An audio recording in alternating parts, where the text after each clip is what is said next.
Choice whether you want to pay your light bill or whether you want to put food on the table. Tamara Edwards raised 4 children on her own in Mississippi, applying for welfare benefits just once for childcare while she worked.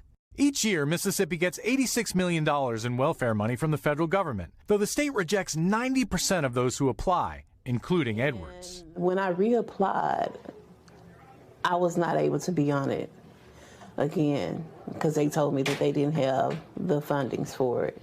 But the state was dispersing millions more of its welfare dollars, just not to families that urgently needed it.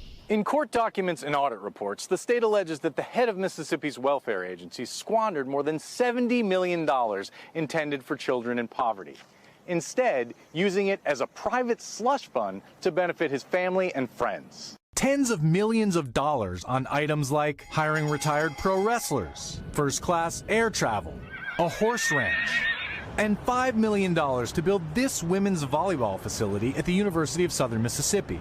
That building with ties to an NFL Hall of Famer. Brett Favre's daughter played volleyball at the university. Text messages obtained by Mississippi Today show Favre saying he helped secure government grant money for a new arena. And he personally was paid more than $1 million to give 3 motivational speeches that never happened.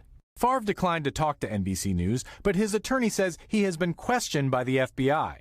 Favre says he never knew it was welfare money and paid it back after demands by state officials. Favre still owes $228,000 in interest imposed by the state auditor. I wanted to at least collect the facts. Former U.S. Attorney Brett Favre was hired by the state to find the money. How is Brett Favre getting money that's supposed to get kids out of poverty? It's a mystery to us. Here we had tens of millions of dollars sent by the country to do the thing that we need done the most, and it was squandered.